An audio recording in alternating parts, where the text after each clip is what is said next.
Bom dia a todos. Meu nome é Pedro Antônio Gouveia Almeida e Silva, sou vice-presidente da Câmara de Comércio França-Brasil.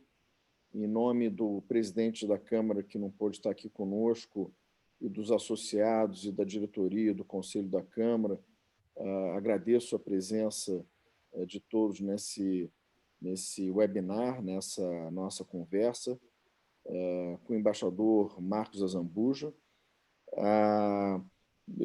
Esse é o início dos 120 anos, da comemoração de 120 anos da Câmara de Comércio França-Brasil. É o primeiro evento de alguns eventos que nós teremos essa semana, e não poderia começar melhor, evidentemente, com a presença do embaixador aqui conosco. Nesse evento que nós estamos fazendo com o SEBRE, e um instituto, obviamente, que dispensa apresentações, mas a Evangelina vai falar um pouco do assunto.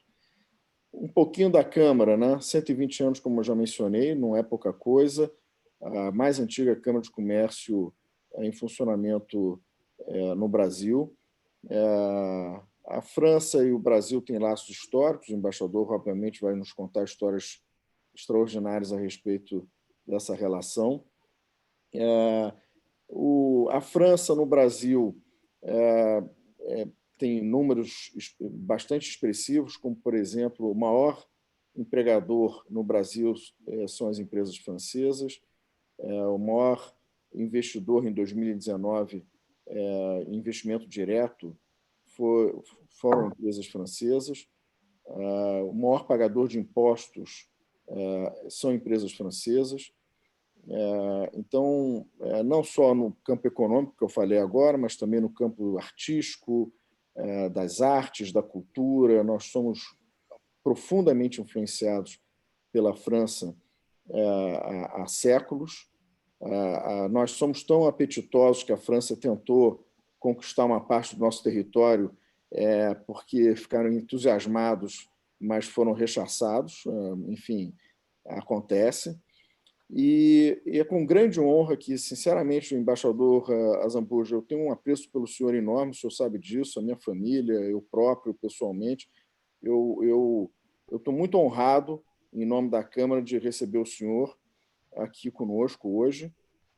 Passo agora imediatamente a palavra para a Evangelina Zeiler para nos passar algumas mensagens em nome do SEBRE, e agradeço a presença de todos nesse evento histórico, que é o início das comemorações dos 120 anos da Câmara de Comércio França-Brasil. Obrigado a todos e, Evangelina, a palavra é sua. Obrigada, Pedro Antônio. Bom dia a todos, bem-vindos em nome do SEBRE, e agradeço a parceria com a Câmara de Comércio França-Brasil, que comemora 120 anos, e nós estamos participando aqui do primeiro evento para comemorar essa data tão importante. A entidade é a mais antiga Câmara de Comércio bilateral em atuação no Brasil, reunindo mais de 770 associados dos mais diversos portes e segmentos. A Câmara contribui para o desenvolvimento das relações econômicas, técnicas e sociais, além de estimular parcerias científicas e culturais entre os países. A França lidera o ranking de investimento estrangeiro direto no Brasil e, juntas, as empresas francesas são o maior empregador estrangeiro no país. Inovação, tecnologia, sustentabilidade estão entre os temas presentes nas relações França-Brasil, alinhadas ao cenário internacional. O embaixador Marcos Azambuja serviu como embaixador no Brasil e na França de 97 a 2003. O embaixador também é conselheiro do Núcleo de Cultura e Relações Internacionais do SEBRE, qual eu sou Senior Fellow. O núcleo foi lançado no passado e já realizou 8 eventos sobre temas variados.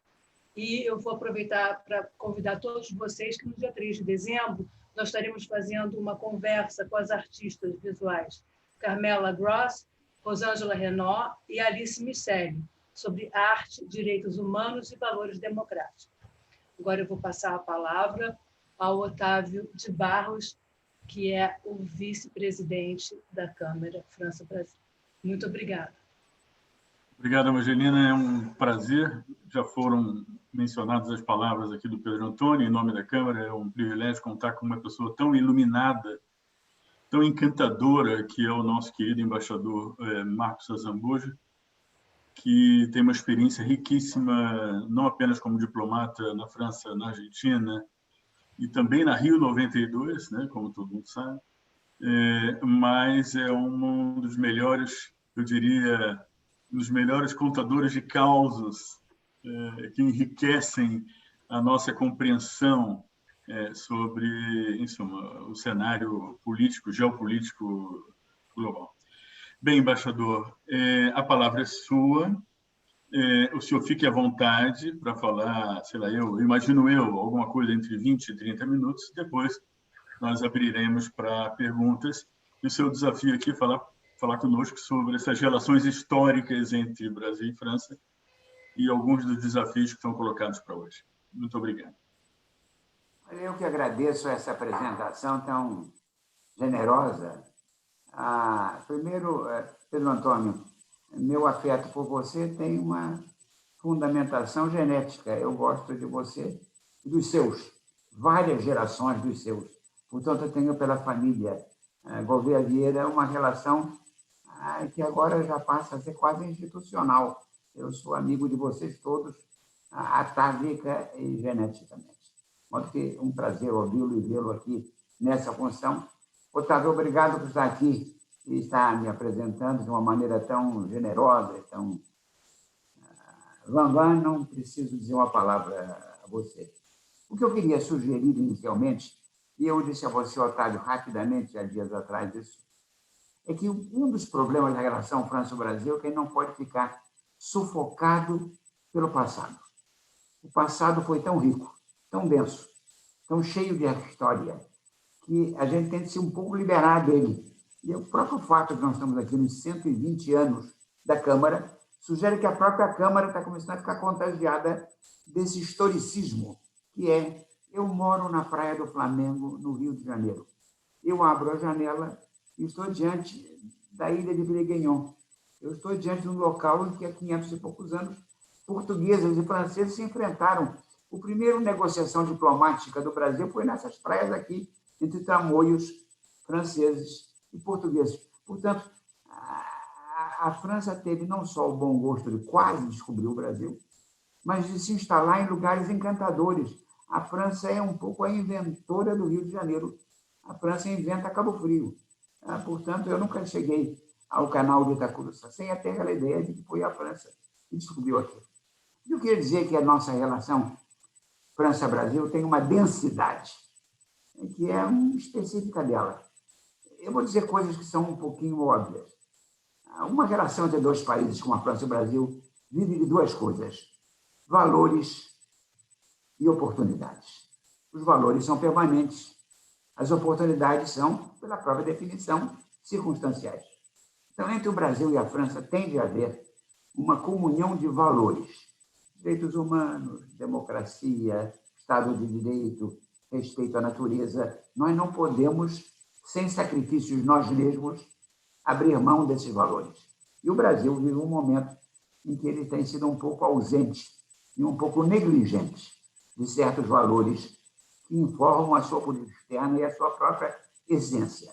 Portanto, o Brasil não está vivendo um desses momentos radiosos que virão, voltarão, mas nós temos de manter a fidelidade aos valores. Mesmo quando os ventos não sopram a favor, nós temos de recordar qual é o nosso destino, qual é a nossa vocação e por que a relação com a França importa. Que a França está, de certa maneira, presente na nossa criação.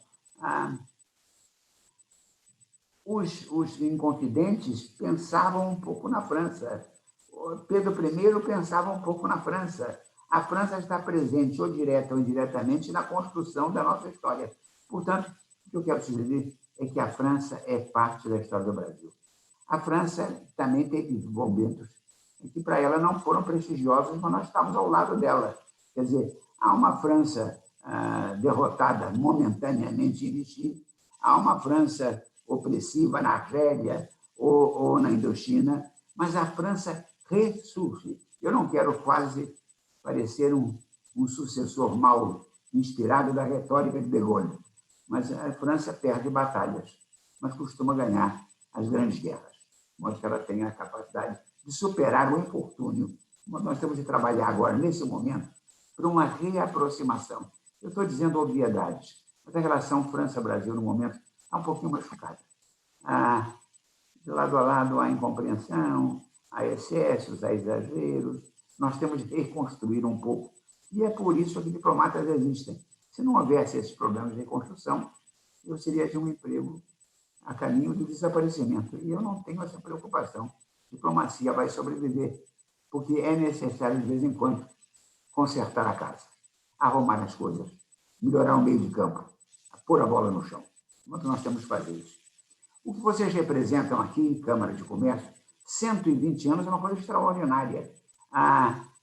Eu não sou uma autoridade nisso, mas sei que, em poucos, se alguns países, a França tem uma presença mais intensa do que no Brasil. Daqueles 40 empresas que formam a avaliação da Bolsa de Paris, o CAC 40, eu creio que um grande número está no Brasil. Portanto, a regulação é densa, é múltipla, é variada. Vai de tudo, vai aos ares com helicópteros e vai debaixo do mar com submarinos. Nós andamos debaixo d'água e em cima d'água. Nós somos uma relação multifária. Às vezes dá grandes resultados, grandes lucros, às vezes menos, mas é da circunstância do comércio que ele, às vezes, é afortunado, às vezes não é. Eu acho que nós temos de trabalhar para continuar construindo isso. Eu, no momento, sinto que o Brasil e a França estão um pouquinho distantes. Primeiro, porque essa pandemia tirou um dos elementos, uma das seivas da nossa relação, que era o turismo. A relação França-Brasil sempre se alimentou da visita recíproca dos brasileiros encantados com a França e com os franceses curiosos do Brasil. Então, o fato de não podermos viajar, nós para lá e eles para cá, tem nos empobrecido. É uma relação que tinha o oxigênio do turismo para revitalizá-la a cada dia, a cada ano. Quando eu lamento que essa pandemia tenha tido esse efeito também de sufocar um pouco o que é a essência da nossa relação, que é a proximidade, o entendimento. Uma das coisas que eu acho que todos nós sabemos é a sedução que a França exerce sobre o Brasil. Eu não conheço brasileiro que não tenha pela França um enternecimento, uma espécie de fascínio, às vezes quase caricatural. Eu tenho um amigo que chegava à França esperando encontrar Luís XIV, de fato, rei de vivo, presente, Versailles aberta, grande. Quer dizer, a ideia de que aqueles ingredientes da civilidade francesa e da legislação estivessem presentes. Quer dizer, eu fui criado num Brasil perfumado pela França, temperado pela França. Então, da mesa ao ar havia a França em quase tudo. Então, a França tem conosco uma relação de uma densidade enorme e tem também, loucamente, essa fronteira comum de mais de 700 quilômetros na Guiana. Eu me recordo uma vez, era ministro da França, um grande amigo meu, um homem extraordinário, Dominique de Villepin, filho do Xavier de Villepin, também era meu amigo, e eu fui convocado para uma reunião no Querosé. Quando cheguei lá, havia o embaixador da Itália, o embaixador da Suíça, havia o embaixador da Alemanha, havia o embaixador da Bélgica, e eu. E os outros se deram conta que, possivelmente, tinha chegado errado, estava mal informado, fui a uma reunião. Era uma reunião com países vizinhos sobre problemas de documentação, transporte e tráfego rodoviário.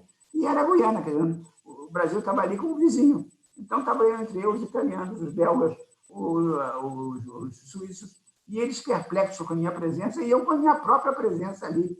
E não esquecer que nós temos também mais essa vizinhança a desenvolver e cultivar, e sobretudo agora, em que o Brasil, em matéria amazônica, está um pouquinho esquecido do seu destino e da sua obrigação. Nós temos de trabalhar para que a crítica francesa não nos pareça uma intromissão, nem que a atitude francesa não pareça arrogante. Temos de nos corrigir ambos. A França cuidando muito as palavras para não ofender, e nós ouvindo mais para aprender. Portanto, é preciso...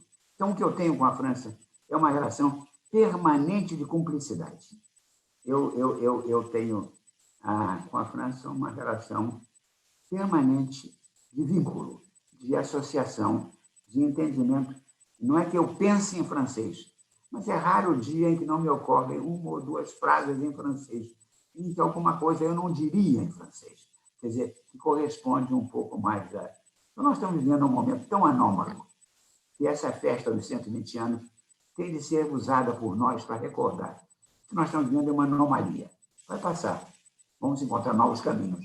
Daqui a pouco, de novo, haverá pessoas embarcando. Eu tenho pena dos moços que não estão tendo aquela primeira experiência de conhecer a França ainda, e não podem ir lá. Eu tenho pena dos velhos que temem que vão morrer sem poder voltar à França. Nós estamos todos perdendo alguma coisa. E a França também, ao nos perder como destino, perde aquela coisa que para ele sempre foi incompreensível um pouco. A alegria brasileira, mesmo no infortúnio, é difícil para a França entender. De todas as características do Brasil, a mais complicada a explicar ao francês é essa alegria em condições que parecem a eles não tão favoráveis. O bom humor, a nossa disposição, eu vou usar uma palavra deles, que eu sempre uso muito, que é uma contribuição que eles têm maravilhosa, que é a joie de vivre. Quer dizer, a alegria de viver. É uma, não digo que é inventado pelos franceses, mas eles encontraram uma expressão que eu tenho, mesmo quando eu uso palavras em inglês, eu penso que o francês diz isso de outra maneira, mas de maneira... Eu vou dar um exemplo a vocês que me parece importante. Eu, quando quero dizer que alguém sabe fazer alguma coisa, eu digo que ele tem know-how. Mas quando eu quero dizer que alguém tem, em matéria de relações humanas, uma sabedoria especial, eu digo que ele tem savoir-faire. Entre know-how e savoir-faire, há uma perfeita identidade verbal. Quer dizer a mesma coisa, mas ninguém confunde savoir-faire com know-how. Quer dizer, ninguém se diz que olha, fulano tem um grande know-how com mulheres ou um grande savoir-faire com máquinas. São coisas que reclamam atitudes e talentos diferenciados. Eu, durante anos, presidi, como você, a Casa França-Brasil, que é uma coisa extraordinária, porque é um desses prédios que expressam o que eu estou tentando dizer. É um espaço. Ele realmente é um espaço lindo que o Grand Jean de Montigny construiu, porque, naquele momento, um grande número de franceses napoleônicos ficou sem emprego e ameaçado, veio para o Brasil. Porque entre nós tem uma coisa, um país é refúgio do outro quando o outro precisa. Temos de continuar nisso.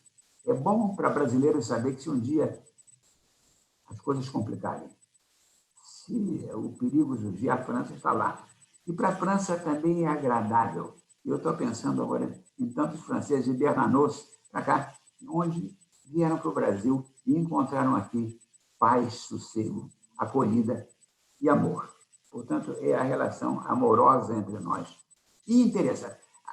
Eu não estou entrando tanto agora na parte da Câmara de Comércio, do investimento, que eu estou com pessoas que tratam disso. Portanto, eu não quero dar uma vez. Mas são centenas e centenas de empresas que estão aqui trabalhando, operando em todas as áreas. Quer dizer, o spread, a dispersão do investimento francês no Brasil é extraordinário. E tem de continuar e tem de se ampliar. E, sobretudo, eu estou um pouco preocupado. Tal o domínio que hoje tem a língua inglesa com o destino da lusofonia e da francofonia. Eu sou um grande amigo da língua inglesa. Eu não tenho com ela nenhum conflito, pelo contrário, eu tenho uma grande felicidade em praticá-la. Mas eu queria que o francês sobrevivesse, que o português não desaparecesse, que o espanhol estivesse lá. Eu sou um multiculturalista por formação, por convicção e por destino. Mas que eu quero que a França continue lá e seja um centro de radiação, de civilização e de cultura. Eu tenho, em algum momento, pensado que o Brasil... eu tive uma operação extraordinária para mim, quando eu inaugurei uma placa na Rue de Vaugirard, que é uma rua em Paris infinita. A Rue de Vaugirard não acaba. eu tenho a impressão que ela não acaba literalmente. Eu nunca cheguei ao fim da rue de Vaugirard. Ela atravessa Cartier, mais Cartier, e havia lá um hospital que a comunidade francesa fez em 1918 para os franceses vítimas da Guerra Mundial. Foi uma coisa da colônia francesa, que havia tantos brasileiros morando em Paris, então, 14 e 18, e fizeram um hospital. E há uma placa que eu ajudei a colocar lá, lembrando que foi um ato não de Estado, não de governo, mas de uma comunidade que vivia em Paris e resolveu contribuir para... Nós somos parceiros em muitas coisas. Eu não consigo andar pelo Brasil sem ter a ideia de que a França é parte do nosso cimento, é parte da nossa genética, é parte da nossa construção. Mas eu queria dizer a vocês, eu estou indo um pouco longe demais, haverá perguntas, e eu, como fiz essa coisa um pouco voltada para os valores e menos para os interesses, eu quero que agora vocês, que expressam esses interesses também, digam o que tem sido a relação, a densidade dela, a riqueza dela, o potencial dela. Eu queria dizer que eu devo à França muito. Eu tenho hoje... a França me honra muito. Eu farei 1 minuto de autopropaganda aqui. Eu sou grande oficial da Ordem do Mérito Francesa. Eu sou comendador da Legião Francesa de Honra. Eu sou comendador des Arts de Lettres. Eu sou comendador das Palmas Acadêmicas. Eu só não tenho, meu Deus, o Mérite Agricole, que é uma condecoração francesa que eu acho esplêndida. Mas entre nós e a França há um problema. Eu vou dizer assim, a agricultura, a agropecuária é um problema. Nós somos uma imensa potência agropecuária e de commodities. E a França é a grande potência agrícola europeia. Então, há problemas. Há dificuldades que advêm de 2 vocações agrícolas imensas. Há deles de qualidade, de apropriação de rótulos. Vocês sabem que uma coisa maravilhosa que viajar pela França é como andar pelos rótulos de um supermercado. Tudo tem uma etiqueta que corresponde a algum produto. Tudo, você, quando vê assim, o que você pensou que fosse um nome é um local. Então, a França se apropriou geograficamente de uma série de coisas pela sua criatividade gastronômica. E o Brasil é um imenso produtor de alimentos. Então, há problemas crescentes e um deles, eu não vejo ainda a solução, é essa nossa associação com a União Europeia. É complicado. É complicado porque o Brasil é um cachorro muito grande. Não é fácil para eles, não é fácil para nós. O Brasil, de certa maneira, é um país que se sente confortável com outros gigantes. Por isso, os BRICS. Quando eu estou numa reunião com a Rússia, com a China, com a Índia, eu estou confortável. Quer dizer, não são coisas, não são estados exemplares, mas são bichos grandes como nós. Quer dizer, nós temos uma semelhança paquidérmica. Nós somos um país de mesma proporção. Quando eu chego em Paris, eu tenho a dificuldade de explicar. Eu, uma vez, fui a um salão da agricultura em Paris, em que as crianças visitavam, viam o gado, viam os produtos, com uma sensação quase poética. Para a França, o terroir não é um lugar... Eu não conheço ninguém apaixonado pelo terroir de Mato Grosso do Sul, no Brasil. Quer dizer, aquilo é imensa amplidão, mas o sujeito que planta o seu vinho, ou que tem o seu que tem no seu terroir. A França tem uma relação com a terra muito mais emocional que a nossa. Portanto, isso é um problema que eu lá nunca soube resolver. E eu tinha, inclusive, com amigos como o presidente Chirac, que era uma pessoa que eu queria um bem grande. Eu tenho um problema que as pessoas saem do poder e saem de moda, mas não saem do meu afeto. Mas que eu tenho por vários franceses que já saíram do poder, uma relação afetuosa. Bem, longa digressão para dizer que o França e o Brasil estão juntos, estão vivendo um momento um pouco turbulento por razões quase que pessoais, subjetivas, de pessoas, de atores que não se entendem, ou se entendem mal, mas que a relação transcende. Os 120 anos que vocês expressam é um sinal disso. 120 anos não é pouca coisa em matéria de associação comercial. E todos que estão aqui, geralmente os franceses ganharam dinheiro, fizeram bons negócios. Alguns se arrependeram, não muitos. O que eu quero dizer é que apostar no Brasil a longo prazo faz sentido. A curto prazo, às vezes, leva uns caldos, a gente leva umas rasteiras, você perde um pouco a confiança. Mas desacreditar no Brasil no longo prazo é bobagem. O Brasil vai chegar lá. E vai chegar lá com a França, com seus grandes amigos de sempre. O que eu quero dizer é que vocês estão fazendo uma coisa útil ao continuar essa cadeia. Não deixem, a palavra brasileira é maravilhosa, não deixem a peteca cair. Não deixem que a Câmara possa desaparecer. Mesmo que a fila andem com a fila, porque é isso que se faz. Mas que eu queria agradecer a todos a lembrança do meu nome, e dizer a vocês que eu sou um voluntário da pátria. Eu sou mais que isso, eu sou um voluntário das pátrias. Quando vocês precisarem de alguém para falar bem do Brasil, me chamem. Quando quiserem que eu fale bem da França, me chamem. Quando vocês querem que alguém fale bem da França e do Brasil juntos, me chamem também. De modo que eu sou, se vocês quiserem, um voluntário da pátria, um voluntário das pátrias, eu estou aqui a serviço dessa causa. Sucesso e sorte a vocês. Bonne chance. O melhor de tudo para a Câmara pelos próximos 120 anos. E nos 200 anos, se vocês tiverem lembrança disso, não deixem de telefonar. Obrigado. Embaixador, espetacular a sua intervenção. Eu queria agradecer imensamente as suas palavras nesse início de comemorações de 120 anos. São palavras, na verdade, que emocionam. O senhor trouxe um lado pessoal, o lado das artes, o lado da economia. Realmente uma exposição absolutamente brilhante. Gostaria de agradecer imensamente.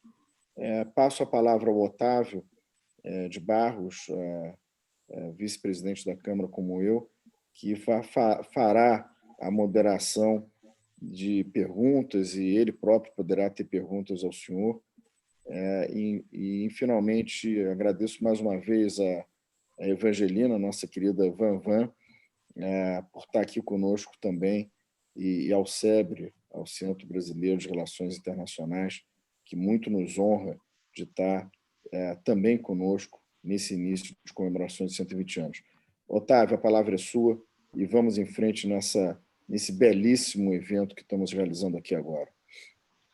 Obrigado, Pedro Antônio. Embaixador, como eu mencionei na abertura, realmente foi muito agradável ouvi-lo, porque é das pessoas mais cultas que eu tenho a oportunidade de conhecer e muito denso na sua maneira de se expressar.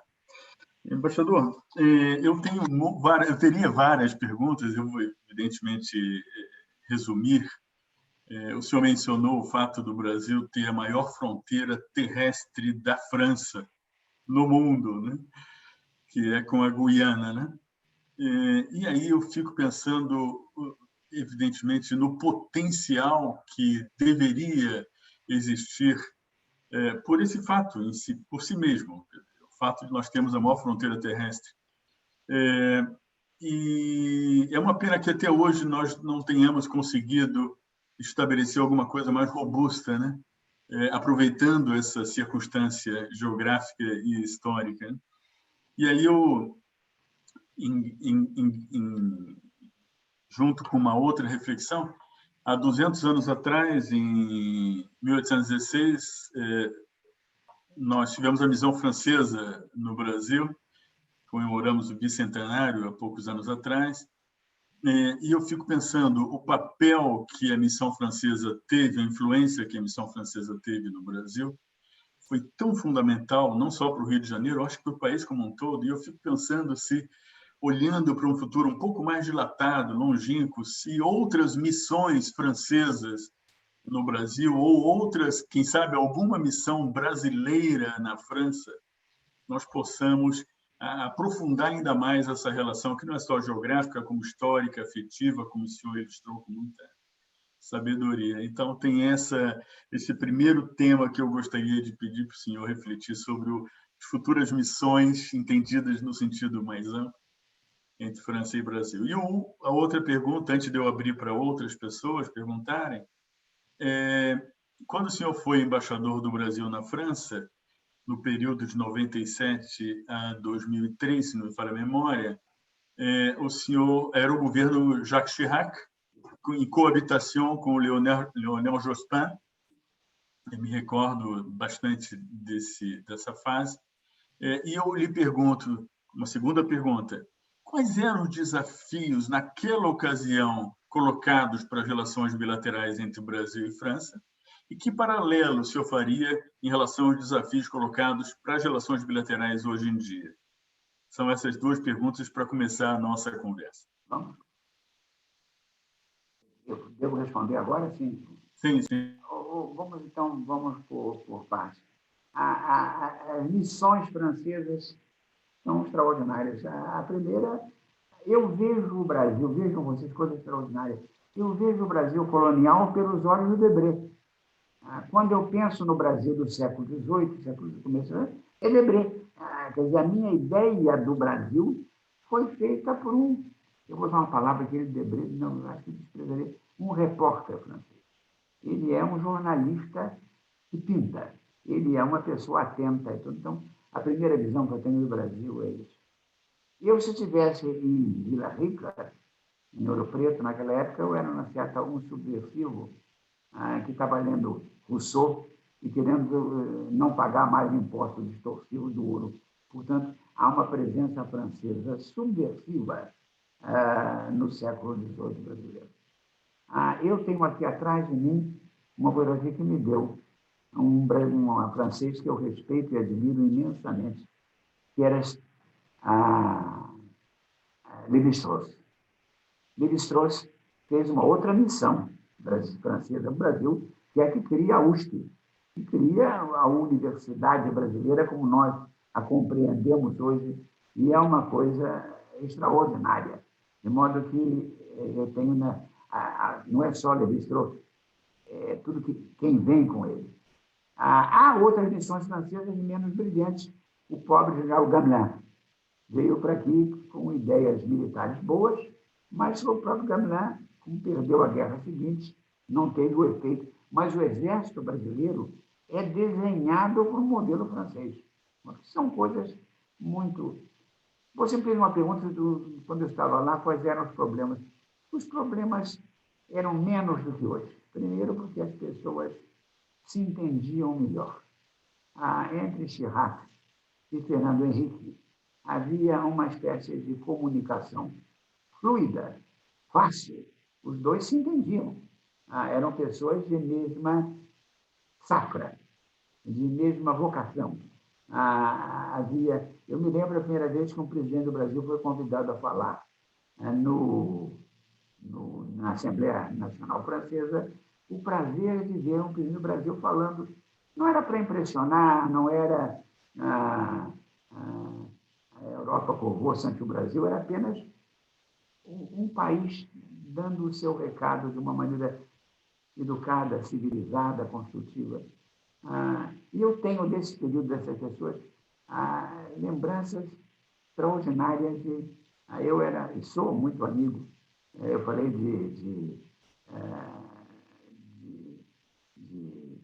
não falei até agora de Hubert Védrine, que era ministro das Relações Exteriores e um homem de grande visão.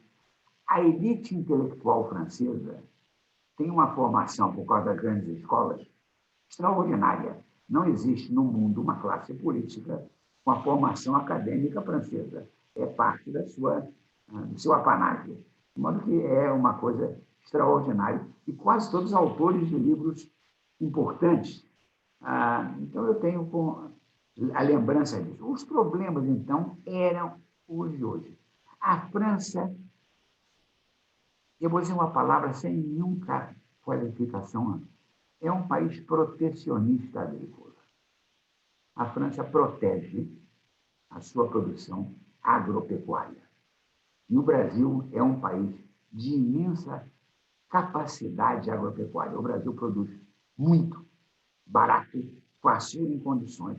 E não condições predatórias. Quer dizer, estão destruindo a Amazônia. Não é a agricultura que destrói a Amazônia, não. A Amazônia é a atividade claramente ilegal. É a exploração da madeira ilegal. Isso não é agricultura competitiva. Então, entre nós e a França existe um problema importante agropastoril, agropecuário e de commodity. Então, eu creio que é uma coisa difícil. Eu creio que por que nós temos agora, assim, que se rompeu a linha de comunicação com civilidade. Nós estamos vivendo uma crise de civilidade, de diálogo construtivo, de respeito ao outro, apesar da divergência. O mundo decaiu e degenerou em termos de discurso político. O discurso político hoje está agressivo, está primitivo, está ofensivo. E uma coisa maravilhosa que são as redes sociais geraram um ódio acumulado e um ressentimento de difícil controle até agora. Eu não estou querendo voltar atrás, primeiro que nada volta atrás, mas nós não sabemos como administrar. Então, os problemas, então, eram problemas de competição agropastoril, agropecuária, dessa natureza. E a França querendo ter completamente. O Brasil acabou. Vejam vocês uma coisa que é interessante, é quase anedótico. A França queria vender um porta-aviões. Ia vender o Ford. E o número de países aqui onde você pode vender um porta-aviões é pequeno. Deixa eu fazer um pouco de teorização aqui. Se você vender um porta-aviões a um país muito pequeno, ele não tem dinheiro para pagar nem para fazer outro. Se for um país perigoso, você tem o risco de vender o porta-aviões e que aquilo se transforme numa espécie de mágica perigosa contra você mesmo e contra a vida internacional. Então, o número de países capazes de comprar um porta-aviões velho é muito pequeno. Não tem muita gente. Eu estou fazendo uma digressão sobre o mercado de porta-aviões. Não é grande. E o Brasil precisava trocar o velho Minas Gerais, que era um porta-aviões que vinha da Segunda Guerra Mundial. Então, o Brasil compraria um porta-aviões e não era nenhuma ameaça aos outros, nem ao mundo, nem à ordem internacional, e a França disse, vamos vender a eles.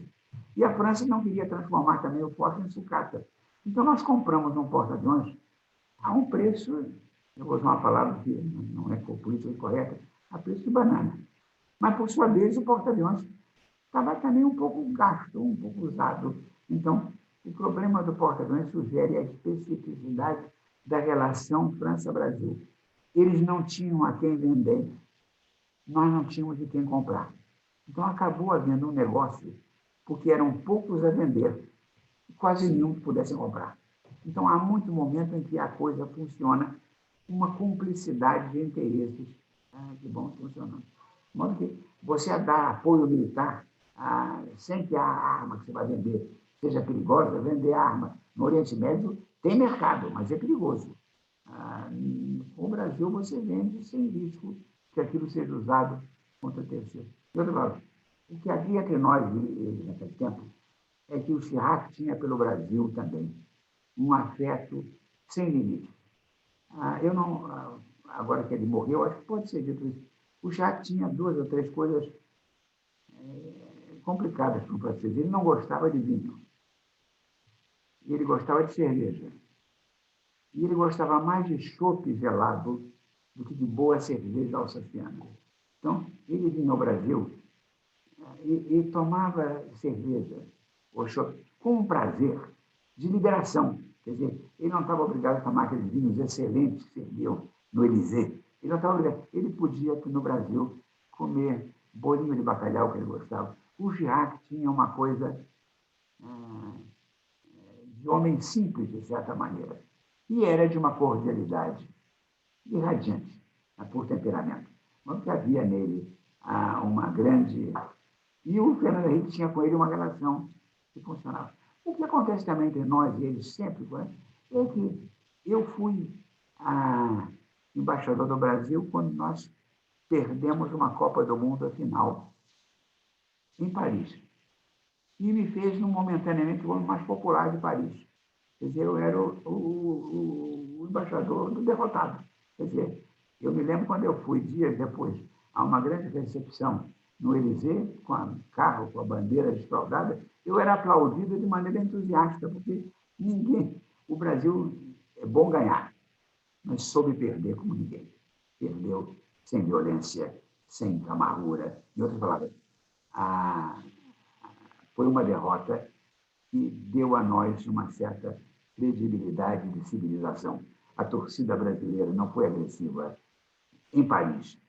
O Brasil é melhor por ganhar. Eu sou um viciado em vitórias, mas se é para perder, é bom perder com certa categoria. Então, lembrando tudo isso, foram anos mais fáceis, porque os atores eram mais civilizados, mais racionais, e o mundo não tinha entrado nessa vertigem de mudança em que nós vivemos hoje. O mundo parecia mais lento, mais ordenado, mais previsível. Embaixador, muito obrigado pela sua resposta. Algumas perguntas aqui surgindo e alguns elogios também à sua pessoa, particularmente do nosso querido Alqueires, uma pessoa adorável, falando da sua elegância. Tem algumas perguntas aqui em torno da seguinte questão: muito além das oportunidades dessa nossa fronteira amazônica, né, mencionada, que eu pessoalmente acho que no futuro, espero que não tão distante, nós tenhamos projetos em comum em torno dessa questão da preservação da Amazônia, Guiana e Brasil, né? Mas a pergunta é em torno do Mercosul. O senhor foi embaixador do Brasil na Argentina e hoje nós temos o desafio de tentar reconstruir aquilo que estava bem alinhavado até pouco tempo atrás, um acordo entre União Europeia e Mercosul. Eu queria que o senhor falasse um pouquinho desse potencial de oportunidades de cooperação e de relação transfronteiriças. Olha, primeiro, agradecer ao Alqueires as palavras.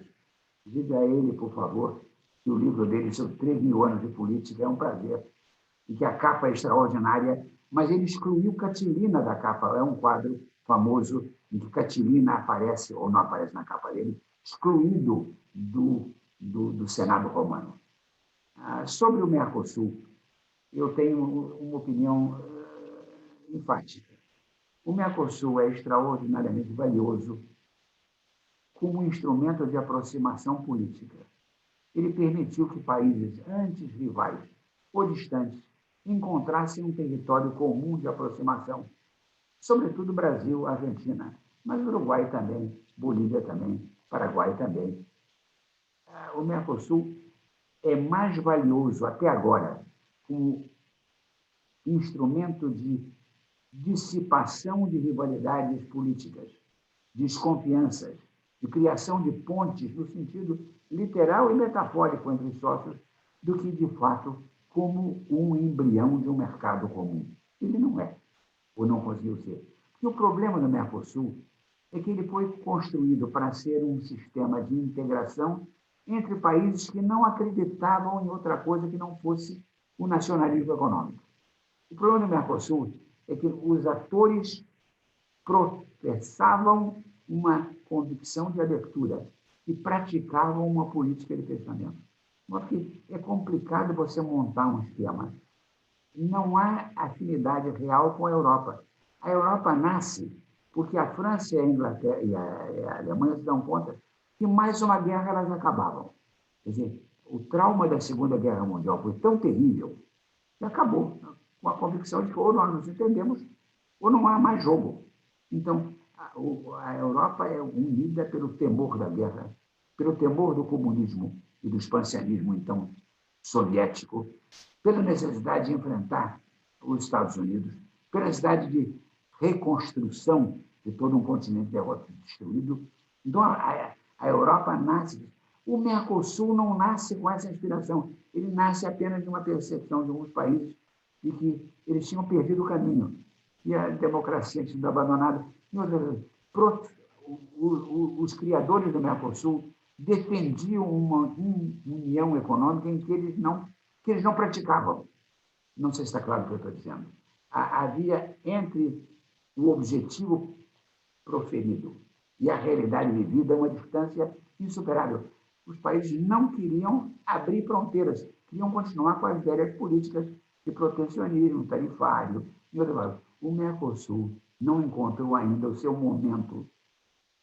Agora, de certa maneira, foi um imenso reforço na luta contra as velhas ditaduras, contra o militarismo, contra os planos nucleares perigosos, clandestinos. O Mercosul foi mais útil pelo que ele não parecia estar fazendo do que ele fez. Agora, com a Europa, há um problema real, é que o Brasil é um parceiro desconfortável. O Brasil, como acomodar o Brasil? Quer dizer, abrir a Europa para os nossos produtos, França, Polônia, Hungria, países que têm agriculturas competitivas, era mais fácil com a Inglaterra dentro. Relativamente menos difícil com a Alemanha. Mas para a França, para os demais, a presença do Brasil é um elefante na cama. O Brasil é desconfortável como sócio para economias de pequena escala. Eu volto a dizer o seguinte: o Brasil tem uma espécie de tamanho que faz com que ele seja, eu vou dizer uma coisa que é um pouquinho aquela coisa patriótica. O território brasileiro é 2 vezes maior do que a soma dos 27 países da União Europeia. Quer dizer, é uma outra escala. A União Europeia não se sente confortável, nem com a Rússia, nem com a Turquia, nem conosco, nem com nada que tenha esse aspecto. Quer dizer, é um problema. O Brasil não, é um elefante na cama. Quer dizer, como dizia um amigo meu, é um bicho manso, passivo, mas se virar de noite, sufoca você. Quer dizer, o problema brasileiro é que o nosso tamanho é de tal magnitude que ele gera.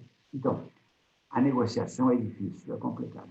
É claro que o Brasil, por descortesias verbais, por negligência de direitos humanos, por omissões amazônicas, deu munição a quem não quer ver o Brasil na Europa.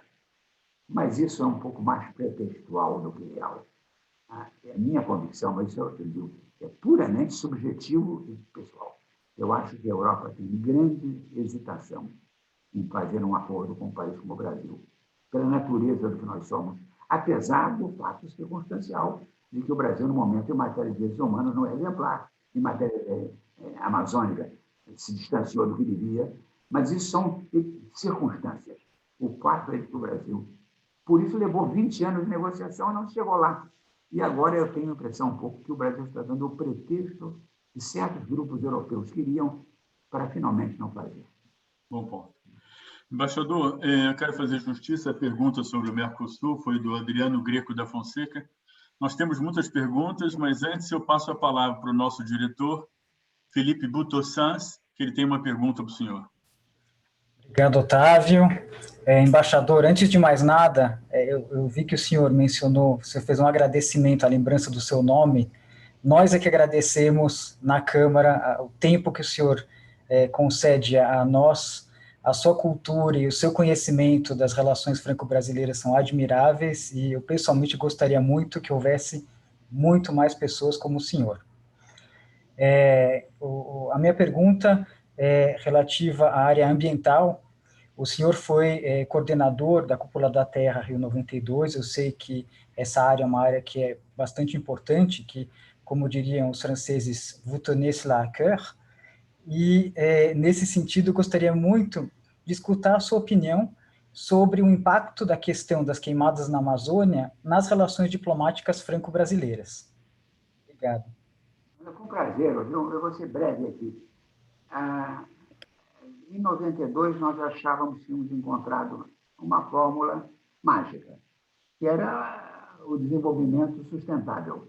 A ideia de que íamos fazer com mais cuidado, com menos dano, com mais sensibilidade ambiental, com menos produção de combustíveis fósseis, e que bastava aquilo para encontrar um ponto de equilíbrio. O que nós não sabíamos é que a degradação do clima ia ter essa velocidade. O que faz 92 parecer agora 200 anos atrás é que eu nunca imaginei, em 92, assistir um problema climático com essa intensidade. Nós achávamos que bastavam fórmulas mais ou menos caseiras, mais ou menos razoáveis, gastar menos, queimar menos, fazer menos, desmatar menos. Mas nós achávamos que nós estamos vendo uma coisa administrável quase que artesanalmente, em nível nacional. A ideia de que, olha aqui, se não sujar o rio, se não destruir a fauna, se fizer, vai dar mais ou menos. Então, a ideia que nós tínhamos é que nós tínhamos uma receita caseira para resolver o problema. O problema do clima, que ninguém previu, ninguém sabia. É claro que havia uma referência à camada de ozônio, mas a camada de ozônio tinha uma outra gênese, que eram determinados gases que tinham um efeito específico. Agora, ninguém imaginou que em 10, 20 anos, entre o Rio de Janeiro 92 e a reuniões no Japão, há uma distância de tal ordem.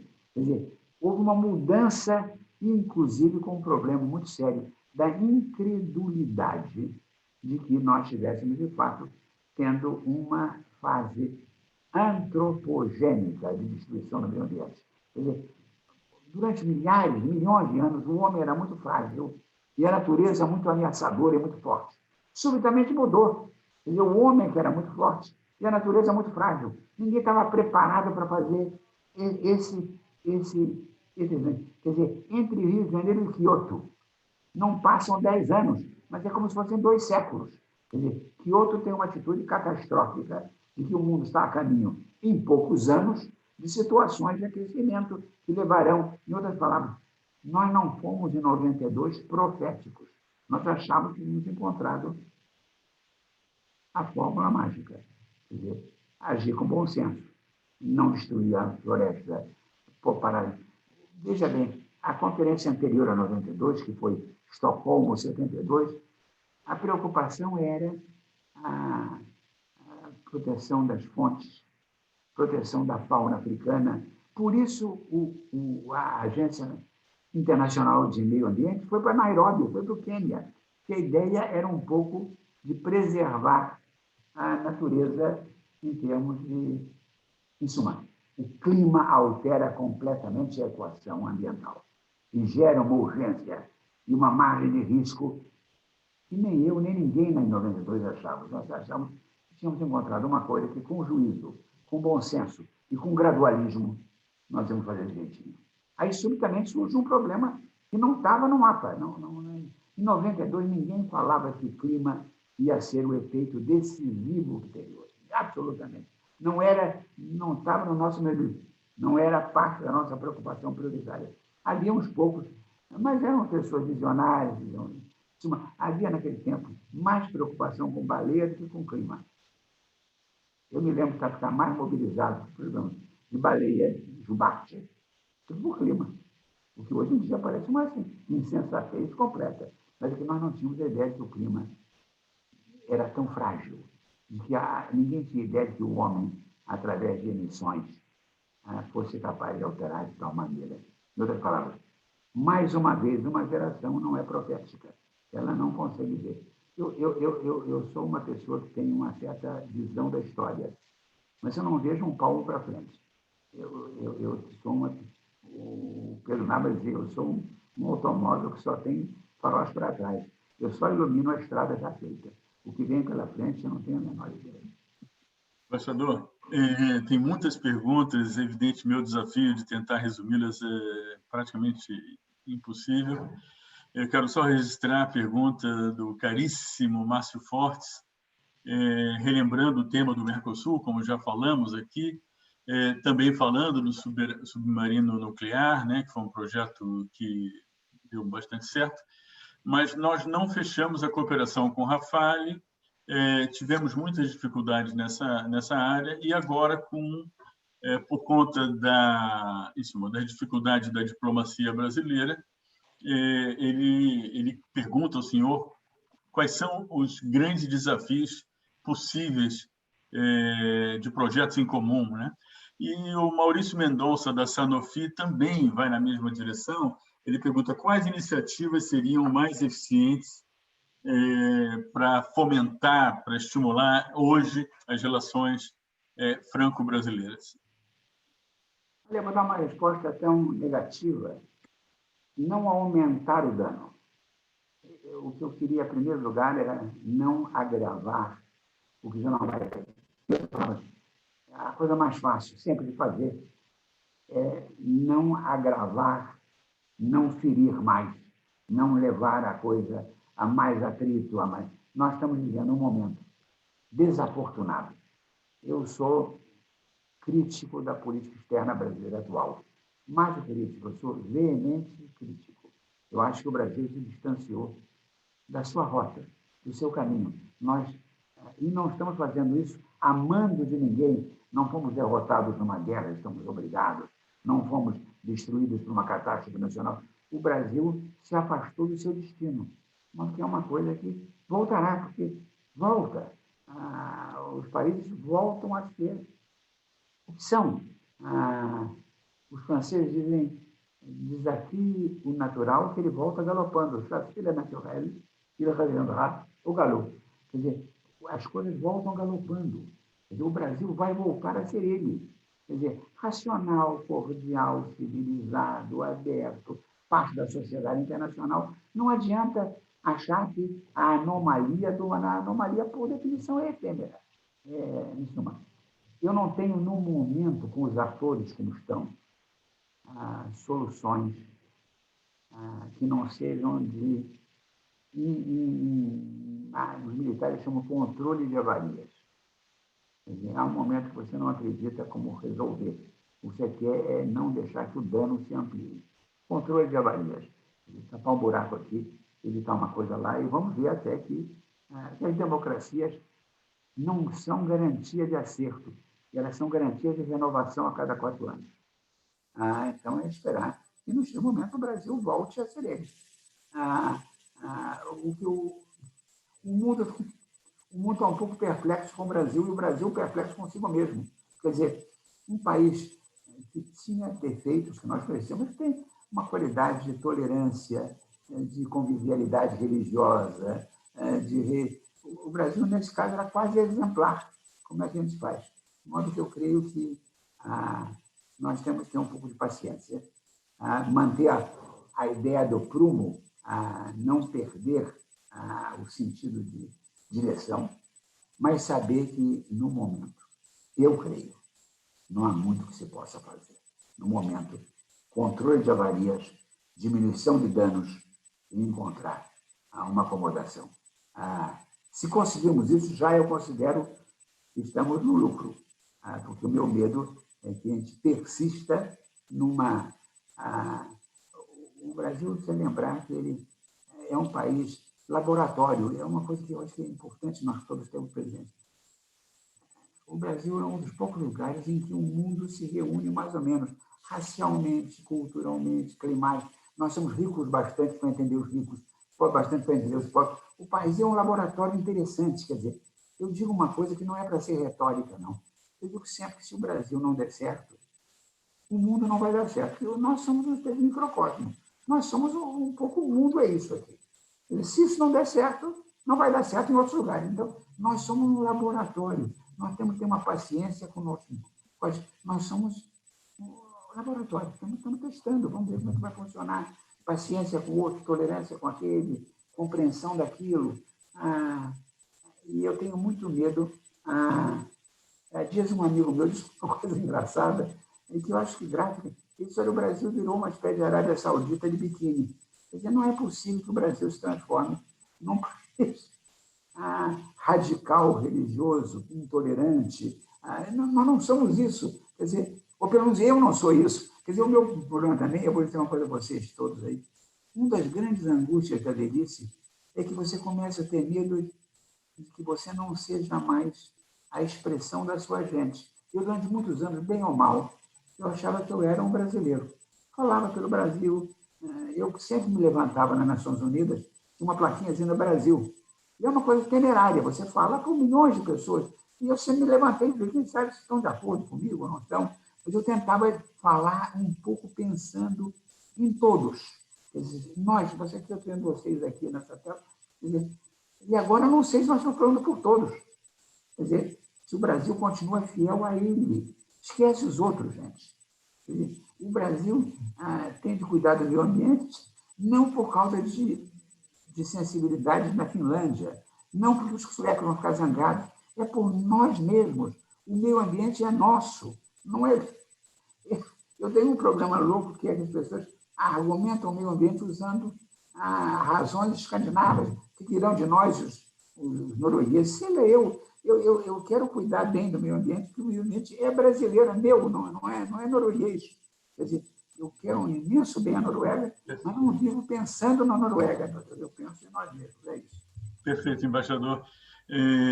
Temos uma pergunta aqui do nosso conselheiro da Câmara, o Cássio Namor, que eu vou tentar traduzir da seguinte forma: diante da sua experiência, à luz do que nós estamos assistindo com a vitória de Joe Biden nos Estados Unidos e, portanto, a possibilidade de uma restauração do multilateralismo e também da agenda ambiental, né? A primeira medida do Biden, já pré-anunciada, vai ser reintegrar os Estados Unidos no Acordo de Paris, né? E a pergunta do Cássio vai nessa direção, né? Em que medida o senhor acredita que essa mudança nos Estados Unidos poderá mudar, transformar também, afetar indiretamente a relação do Brasil com a União Europeia em torno da agenda ambiental? Então, essa é a questão do Cássio Namor. Eu espero que sim. Quem me ouve, eu não preciso fazer uma profissão de fé. E claramente eu não era um admirador de Donald Trump, fica um pouco evidente. Quem me ouve durante 2 ou 3 minutos. Que eu acho que o Biden é uma promessa de volta dos Estados Unidos a ser, que vai ter uma influência aqui, eu espero que sim.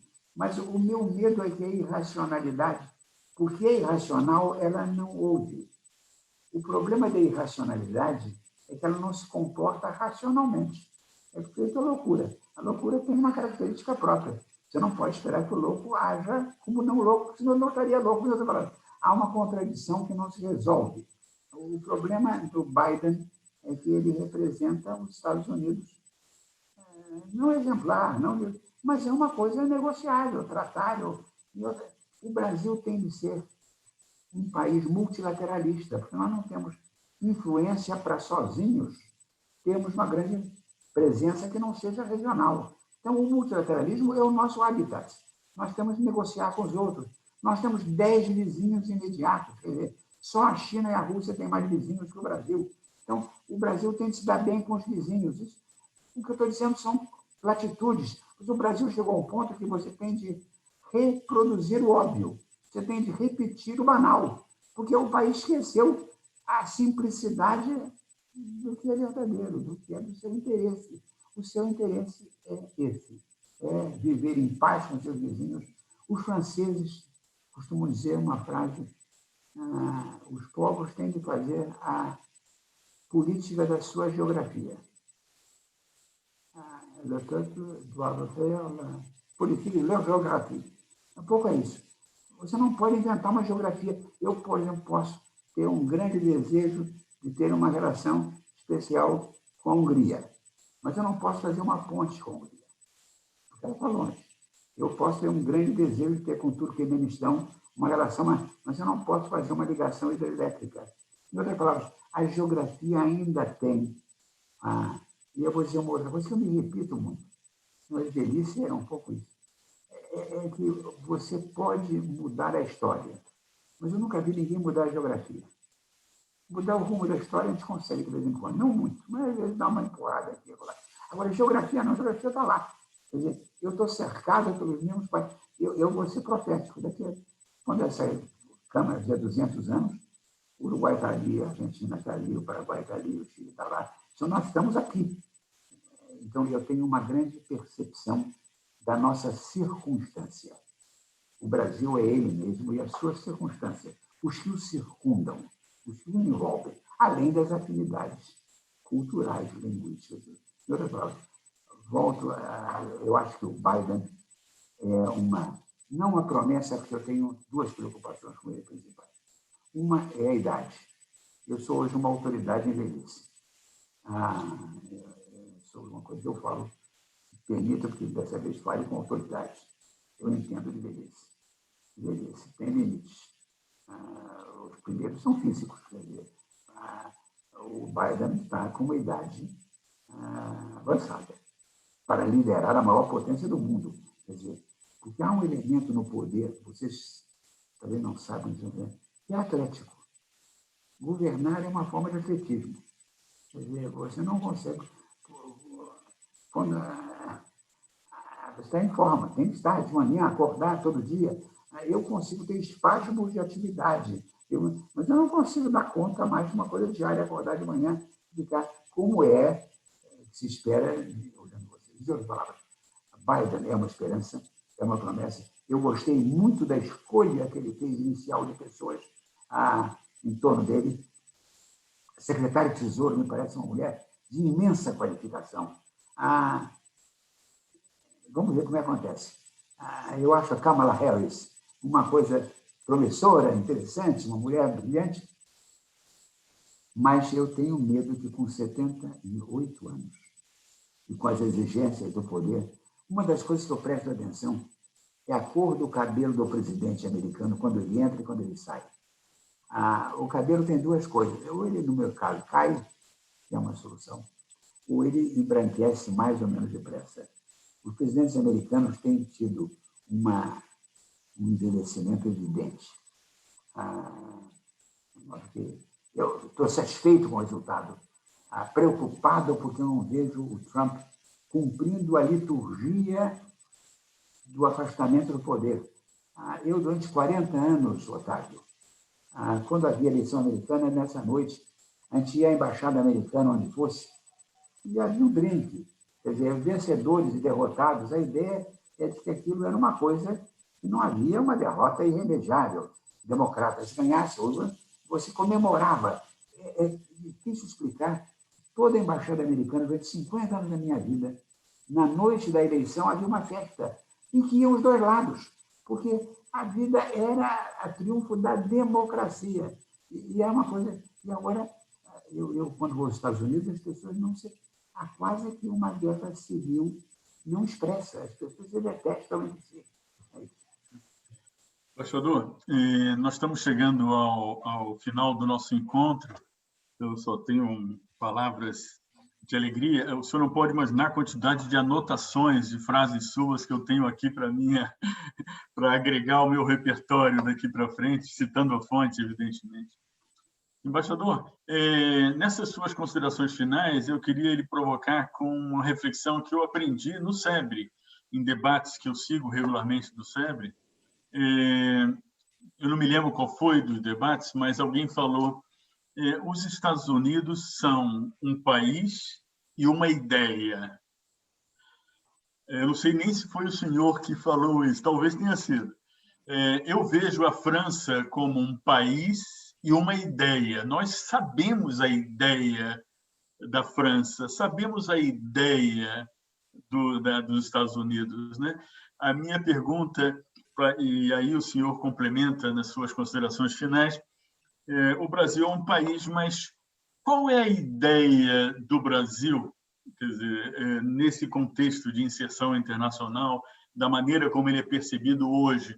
Talvez no passado tivesse havido uma ideia de Brasil mais clara, mas hoje, qual é a ideia de Brasil hoje em dia? Muito obrigado, embaixador. Que pergunta. De Gaulle tinha uma certa ideia da França. Foi uma frase famosa dele: eu tenho uma certa ideia da França, uma certa visão da França. O Brasil ainda não permite que você tenha uma ideia, porque ele é tão múltiplo, tão fragmentado. Eu vou dizer o que eu acho. Eu acho que as ideias sobre o Brasil que eu tenho são as seguintes: o Brasil é mais do que o seu passado, é o seu futuro. Eu sempre digo, e é uma frase, que o Brasil é uma Grécia ao contrário. A Grécia tem uma idade de ouro lá atrás. e o Brasil confia que vai ter uma idade de ouro lá na frente.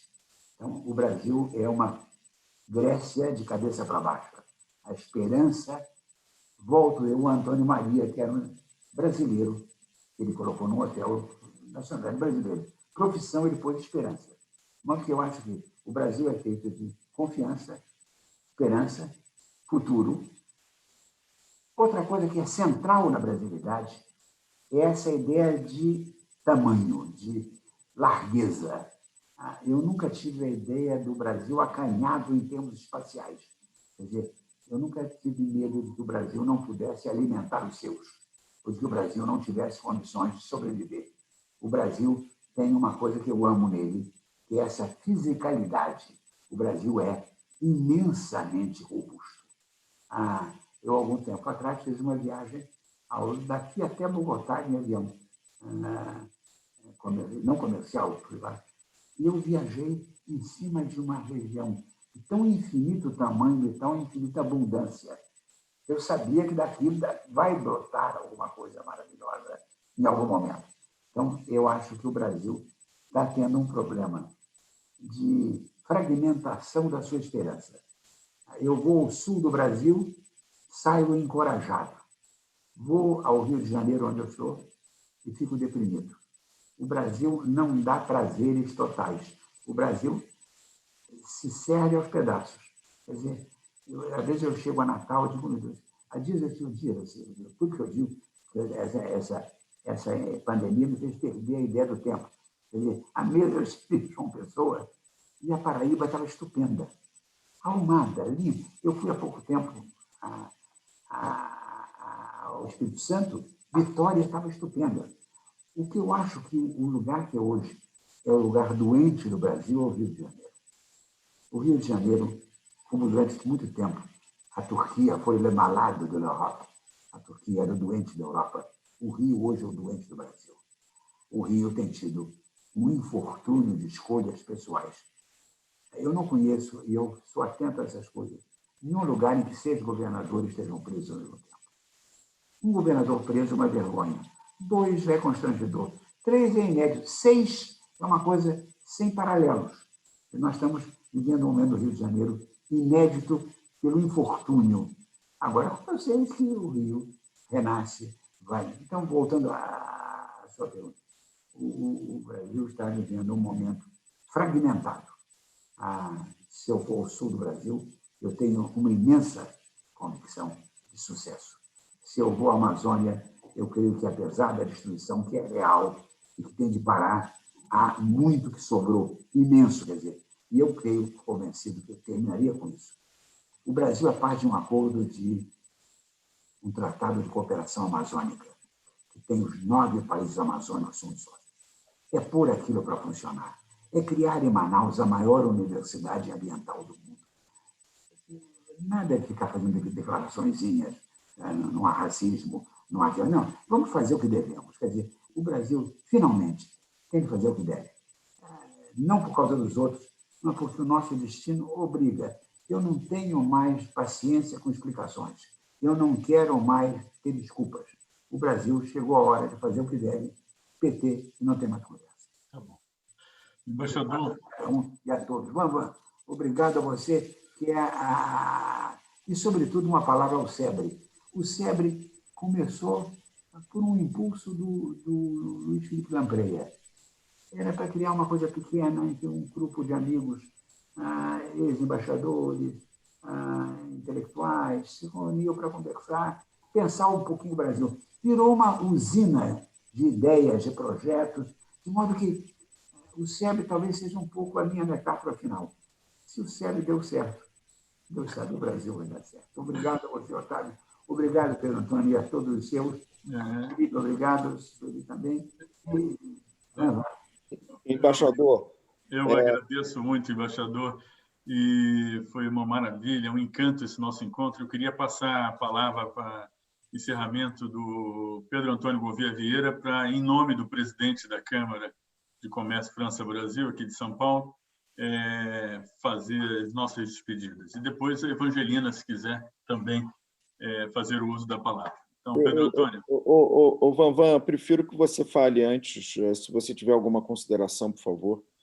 Eu gostaria de dizer que foi um imenso prazer e uma honra participar dessa conversa. Foi uma manhã riquíssima de informações, sempre o embaixador Marcos Azambuja abrilhantando essa manhã.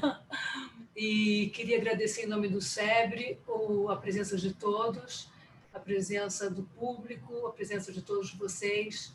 E, na verdade, é isso. Se não for me prolongar, eu vou falar da cultura entre a França e o Brasil, que eu tive a honra de participar também durante a minha gestão da Casa França-Brasil e do Ano do Brasil na França, que eu também fiz uma exposição lá. Então, acho que a gente está sempre ligado. França, Brasil, cultura, que é muito importante, continue sempre assim. Muito obrigada. Excelente.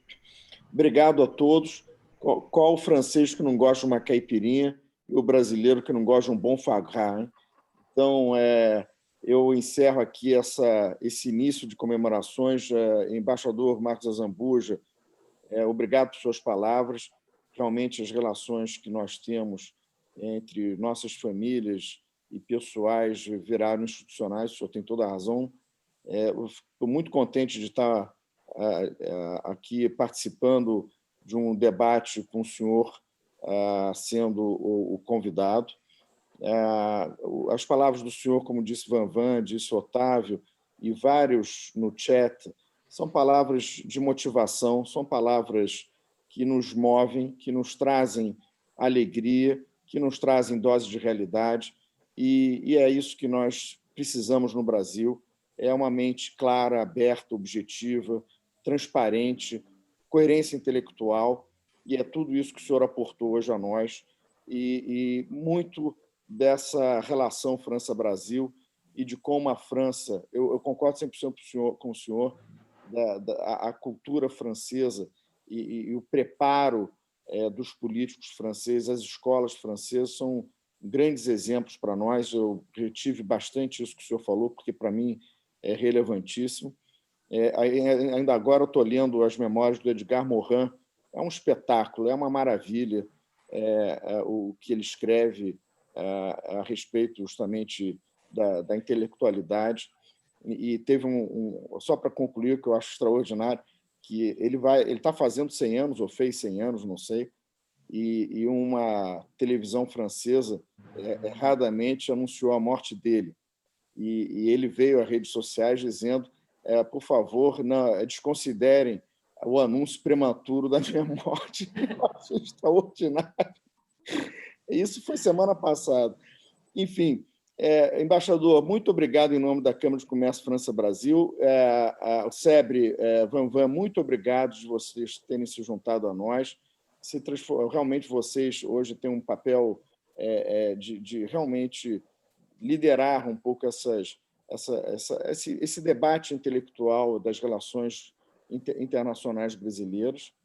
E gostaria de agradecer os que estão aqui presentes, Otávio, Sueli, nossa diretora executiva, Felipe, nosso diretor tesoureiro, muito obrigado de terem feito parte do nosso painel, a todos que participaram do evento, seja via YouTube, seja aqui conosco neste webinar.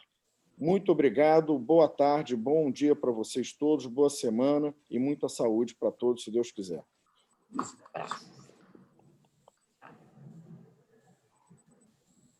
Maravilha.